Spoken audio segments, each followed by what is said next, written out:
Good day. This is MEG 224, Engineering Mechanics, Dynamics, Lecture 4. Kinetics of Particles, Principle of Work and Energy, Part A. This can be found in Chapter 14 of Engineering Mechanics, Dynamics by R.C. Hibler. Objective of this lecture: to develop the principle of work of a force. Work of a force. What is work? We will analyze the motion of a particle using the concept of work and energy. The resulting equation will be useful for solving problems that involve force, velocity, and displacement. That is, the equation we're going to get, we can be able to solve problems that involves force, velocity, and displacement. And we must first define the work of a force. A force will do work on a particle only when the particle undergoes displacement. And that displacement must be in the direction of the force. So if the force and the displacement are not in the same direction, you either resolve the displacement to the direction of force, or you resolve the force to the direction of displacement. For example, say for example, if the force F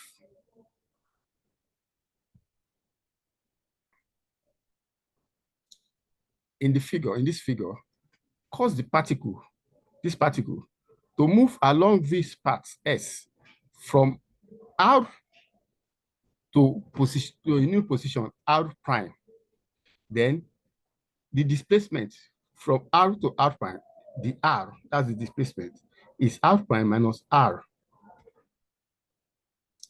The magnitude of the R is the S.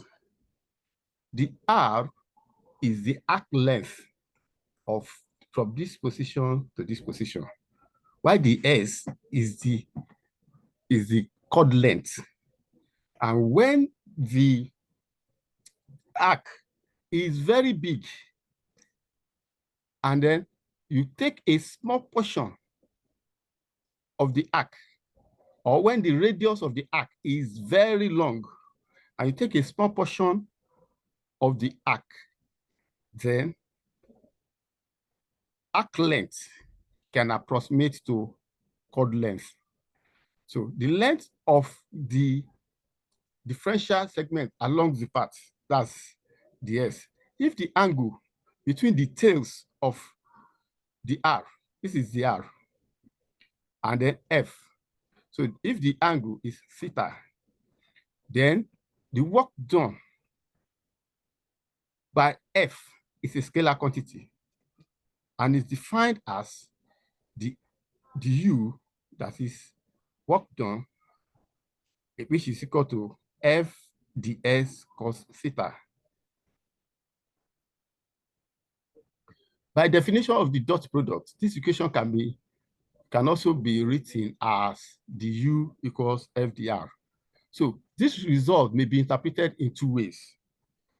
Either the product of F and the component of the displacement ds in the direction, the S cos theta in the direction of force. So you resolve the S in the direction of F. So it will now be ds cos theta, or a product of ds, and then you resolve F in the direction of the R or ds, which will now be F cos theta. Note that if theta, the angle between F and ds, is greater than 0, but less than 90 degrees, which is an acute angle, then the force component and the displacement of the particle will have the same sense so that the work is positive. Whereas if theta is greater than 90 degrees, but less than 180 degrees, these vectors will have opposite sense, and therefore the work is negative. Also, the work done will be zero if the force is perpendicular to displacement, since cos 90 degrees is zero, or if the force is applied at a fixed point, in which case displacement will be zero. So the unit of work in SI unit is joule. So which is the amount of work done by a 1 Newton force when it moves through a distance of 1 meter in the direction of the force, which is 1G is 1 Newton meter, work of a variable force. If the particle acted upon by force F undergoes a finite displacement along its path from R1 to R2, or from point X1 to S2, as shown here in figure A, the work of the force is determined by integration because the force is variable, or we are looking at variable force. So provided F and theta can be expressed as a function of position, then work done from position 1 to 2, U1 to, is integral F dr. We have already established this, which is F cos theta from either R1 to R2 or position S1 to S2. Sometimes this relation may be obtained by using experimental data to plot a graph of F cos theta versus S. Then the area under this graph, bounded by S1 and S2, represents the total work done, and which is shown here. So this is a variable force. And then from position S1 to S2, there's displacement from S1 to S2. The total displacement is S2 minus S1. And then this is a small displacement. Therefore, this area is the total work done. The area under this curve is the total work done. Work of a constant force moving along a straight line. So here, the force is constant. If the force FC has a constant magnitude and acts at an angle or a constant angle from a straight line path, as shown here, from S1, the particle moves from S1 to S2. So the displacement is from S1 to S2, and the force acting on the particle is constant force FC at an angle theta that is constant. Then the component of FC in the direction of displacement is always FC cos theta, so that the two of them will be in the same direction, and then they will be able to produce work. The work done by FC when the particle is displaced from S1 to S2 is determined from our initial equation. In this case, U, that is work done from 1 to 2, is FC cos theta integral ds from S1 to S2. So this gives us FC cos theta S2 minus S1, or we can represent it graphically. The work of FC represents area of the rectangle because the force is a constant force and theta 2 is constant. So it will be a straight line graph with slope 0. So this area is the total work done by force F by force F. And then because F is a constant force. So because F moves at an angle theta to displacement. So the X component of F is this F cos theta. Work of a weight. Consider a particle of weight W, which moves along the path S as shown in this figure from position S1 to S2. So at an intermediate point, somewhere here, the displacement, dr, is, when we look at it, because the particle is moving in space, it will have X component, Y component, and Z component. So this X, Y, and Z. So it will now be dr is equal to the xi plus the yj plus the zk.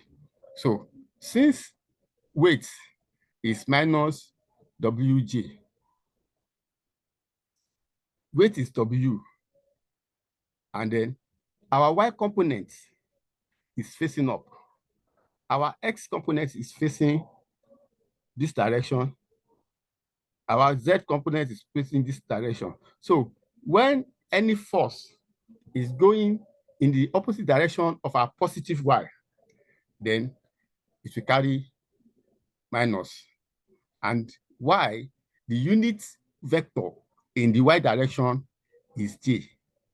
So we have w is equal to minus wj. That is, weight is equal to minus wj. So when we apply our normal equation, we say that integral f dr is equal to minus wj dot the xi plus our dr is the xi plus the yj plus the zk. So we now have what we call dot product. So j dot j is plus 1. J dot I is minus is 0. J dot k is 0. So this and this cancels out. So we now have that our work from 1 to 2 is minus w dy, and which is minus w y2 minus y1. So the total work by the weight is equal to minus w delta y, that is change in y, whether positive y or negative y. So thus the work is independent of the path and is equal to the magnitude of the particle's weight times, this is the particle's weight, times its vertical displacement dy or delta y. So in the case shown in the figure, the work is negative. Since w is downward and delta y is upward. Note, however, that if the particle is displaced downward, that is minus delta y, the work of the weight is positive. Why? Because the directions of the displacement and force are the same. So work of a spring force. If an elastic spring is elongated a distance ds from here to here, as shown in this figure, then the work done by the force that acts on the particle that is attached to it is work done is equal to minus F ds. F is the force, which is the spring force, Ks. So the work is negative since the spring force, Fs, acts in the opposite direction to the displacement. When you pull the spring and the particle is there, then the displacement is from here to here, while the spring force pulls the particle backward. So if the particle moves from S1 to S2, the work of Fs is then work from 1 to 2 is Fs ds from S1 to S2, which is minus Ks ds. Ks is the spring force of the spring, or spring constant of the spring. So U, that is work done from position 1 to 2, is half Ks square 2 minus half Ks square 1. That is the final potential energy minus the initial energy, or the final work minus the initial work. So this work represents the trapezoidal area under the line. That is, when you are moving from S1 to S2, the work increases because the spring force increases. A mistake in sign can be avoided when applying this equation. If one simply notes the direction of the spring force acting on the particle and compares it with the sense of the direction of the displacement of the particle. So if both are in the same sense, that is the same direction, positive work results, that there will be positive work. But if they are opposite to one another, then the work is negative, because one will be carrying positive sign and the other one will be carrying negative sign. So thank you very much. This is end of part A. Do not forget to share, to like my videos, to share, to subscribe to my videos, video channels, then to share, then press the notification bell for new updates. And then if you are one of my university undergraduate students, please do not forget to subscribe with your real name. Thank you.